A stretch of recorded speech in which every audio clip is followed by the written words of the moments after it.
Halo, assalamualaikum. Jumpa dengan Kopi Tani. Pada kesempatan ini Kopi Tani ingin membuat video tentang yaitu perlakuan pemakaian pupuk organik cair atau POC yang selama ini memang Kopi Tani selalu lakukan, dan ini sudah jadi POC dari Kopi Tani yang kemarin saya buat. Ini terbuat dari air leri sebagian besarnya.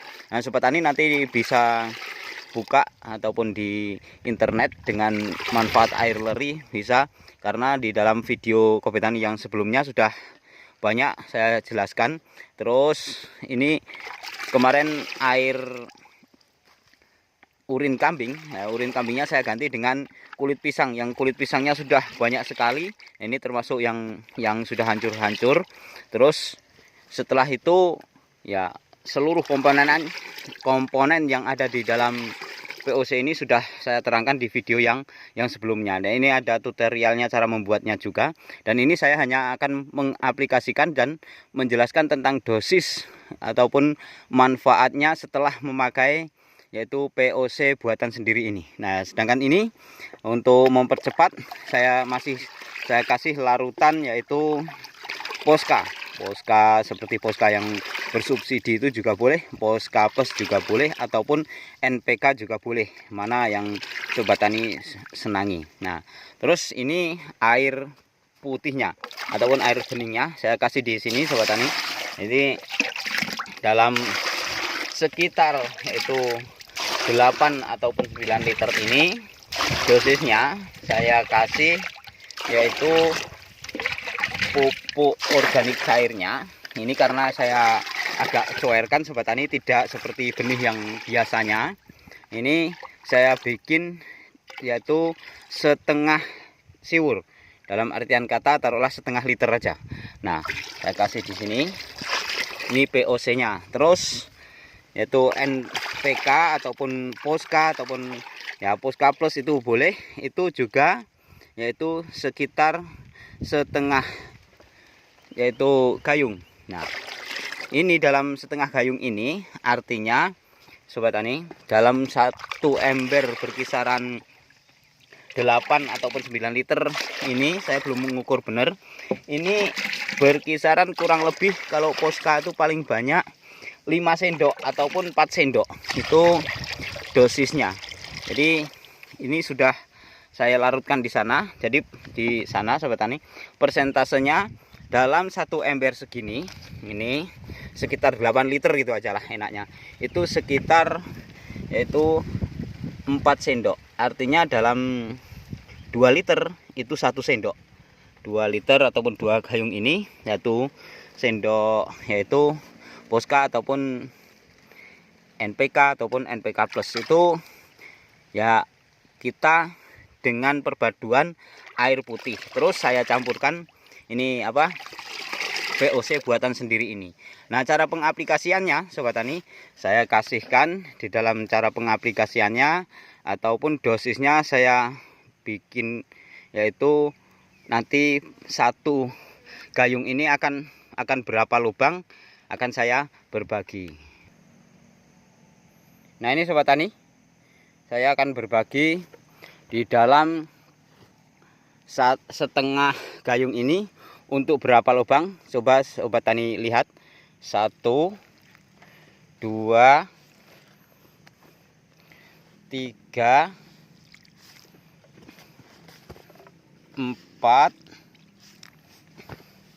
5 6 7. Nah, dalam setengah gayung ini menjadi 7. Ini porsinya yang itu tadi agak banyak Sobat Tani, karena itu masih kecil. Nah, sebenarnya dalam satu gayung ini bisa menjadi 15 batang Sobat Tani. Kalau setengah gayung tadi 7 batang. Nah, jadi kalau setengah gayung ini, setengah siwur ini, cedok ini bisa menjadi 15 batang. Ini dosisnya Kopi Tani memakai POC buatan sendiri. Kenapa kok tidak khusus POC tadi yang saya kasihkan? Karena apa? Karena kebutuhan cabai Kopi Tani ini di usia yang seperti ini sudah mulai akan adanya pembuahan seperti ini sobat tani. Nah seperti ini masih memerlukan yaitu nitrogen yang banyak, karena kalau tidak ada nitrogennya lagi nanti ya bisa berhenti cukup seperti ini pertumbuhannya, sehingganya dia tua ya sebatas ini. Tapi kalau nitrogennya dibanyakkan dari kandungan NPK itu kan sama. Kalau yang NPK 16 semua itu juga bagus. Terus Posca Plus juga 15 seimbang. Posca yang bersubsidi juga seimbang. Maka untuk memenuhi nitrogen dan kandungan P dan K-nya seimbang, ini sebenarnya ya sudah membutuhkan kandungan P dan K-nya yang banyak. Tapi karena kemarin penanaman musim panas, maka sekarang masih dibutuhkan yaitu yang unsur nitrogennya banyak. Karena untuk yaitu menambah pertumbuhan nantinya jadi kunting seperti ini saja. Ini mohon maaf belum saya bikin tajar sobat tani, tapi di sana anak saya sedang melakukan yaitu di sana sedang melakukan pentacapan tajar, dan itu yang tinggi-tinggi putih itu sobat tani itu semuanya adalah tajar tanaman tomat. Nah, jadi sudah siap sudah ditali semuanya, sudah rampung untuk tanaman tomatnya. Nah, ini di sini ada sisa dikit-dikit, itu kemarin banyak yang itu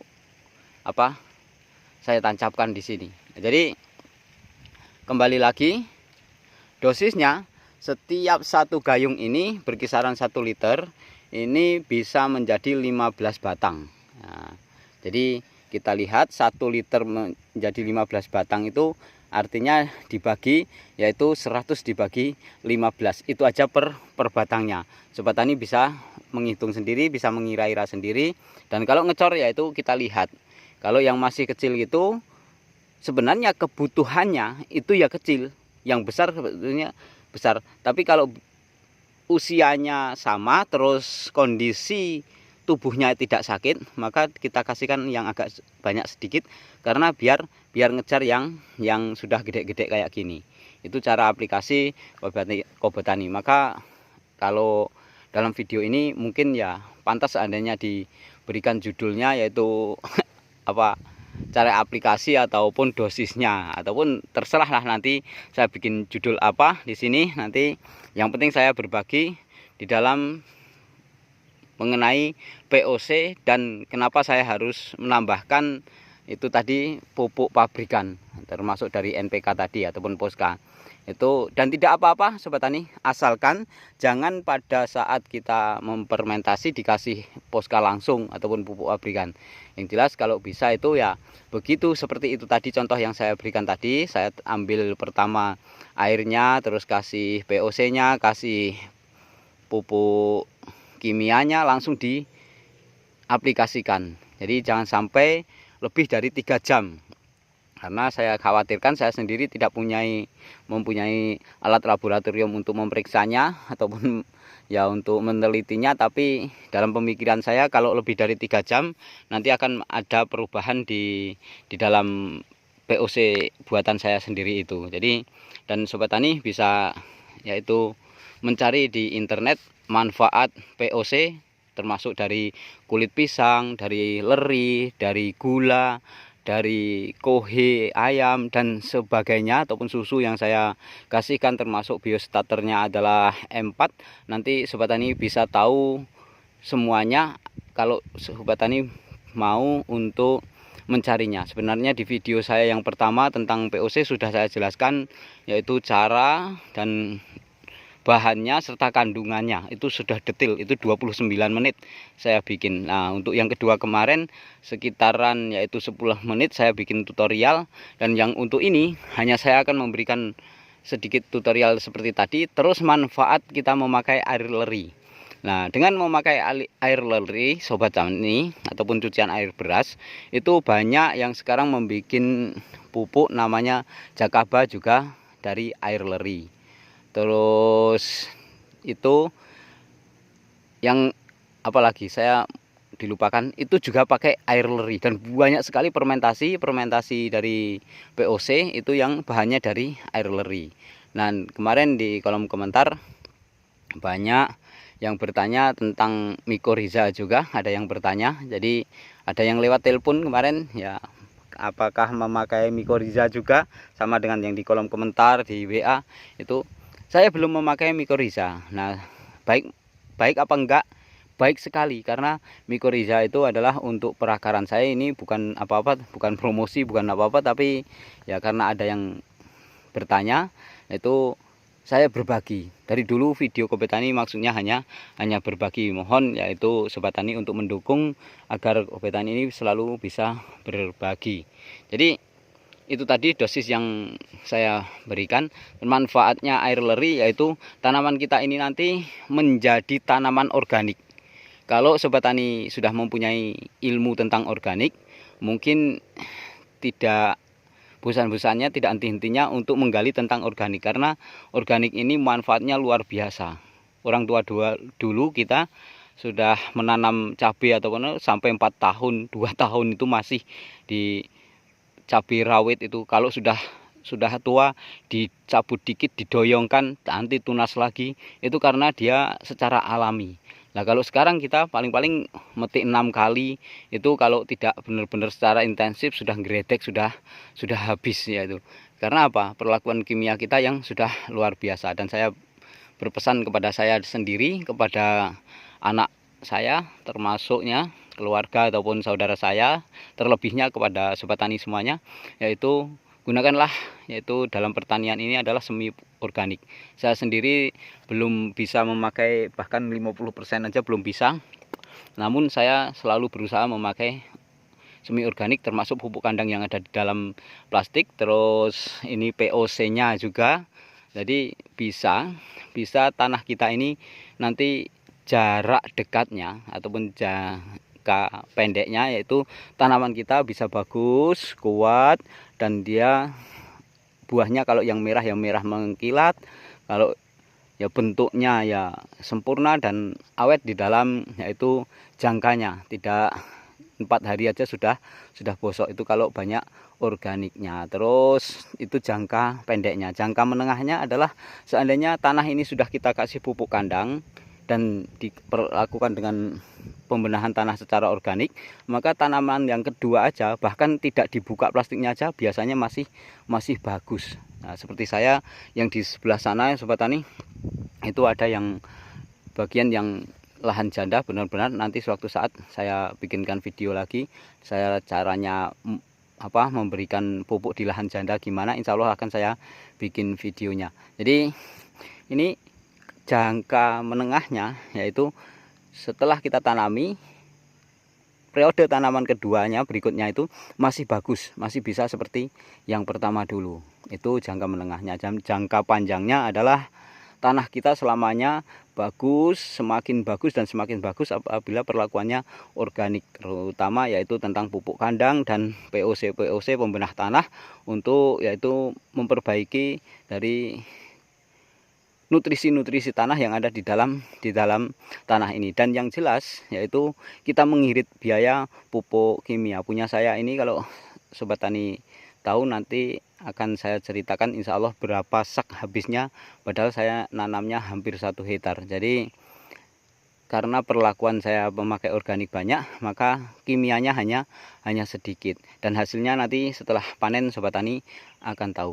Itu jangka menengahnya, yaitu tentang tanaman kedua masih bagus. Untuk jangka yang panjangnya, anak turun kita bisa masih menikmati tanah yang sekarang ini kita garap, sampai anak turun pun sama kandungan nutrisi dan ditanami juga masih bagus. Jangan kita wariskan kepada anak turun kita tanah yang gersang, tanah yang tandus, sehingganya anak turun kita, kalau anak turun kita itu sebagai petani, maka dia akan lebih sengsara. Karena sekarang aja ya mindset dari penduduk khususnya di Indonesia ini, petani ini ya di bawah garis yaitu kemiskinan ataupun ya rendah sekali, padahal Indonesia adalah negara agraris. Nah, sesungguhnya di dalam agraris itu kita di atas, karena negara agraris kok malah agrarisnya di bawah. Itu bukan negara agraris itu namanya, istilahnya kalau kayak gitu. Jadi tidak sesuai. Kalau kita lihat di luar negeri Sobat Tani, yang mau bertani justru diangkat derajatnya.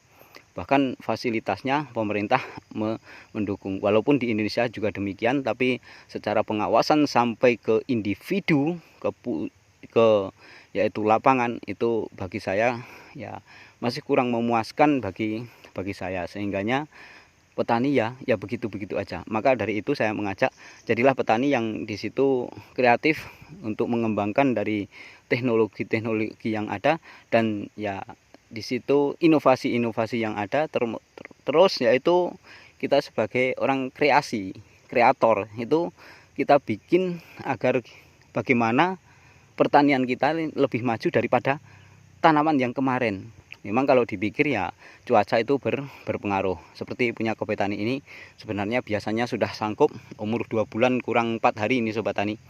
Nah, tanggal 4 nanti itu pas 2 bulan nanti di sana sudah saya tulis tanggal penanamannya. Tapi bagi saya sudah alhamdulillah. Kalau yang dulu saya nanam yaitu 58 hari itu sudah sanggup Sobat Tani, sudah sanggup. Yang kemarin ada videonya itu 58 hari, fotonya juga sudah sanggup. Tapi yang ini masih seperti ini. Tapi saya sudah alhamdulillah Sobat Tani, dalam kondisi ya pertumbuhannya seperti ini, daunnya seperti ini, dan ini sudah menampakkan buah-buahnya. Nah, hari ini adalah hari pengecoran saya pakai POC. Sobat Tani insya Allah bisa tahu, ikuti terus videonya 15 hari berikutnya setelah saya kasih POC kayak apa pertumbuhannya. Saya kira sampai di sini aja. Semoga semuanya tadi apa yang saya bagikan itu ada manfaatnya bagi seluruh petani Indonesia. Sukses untuk seluruh petani Indonesia. Wassalam.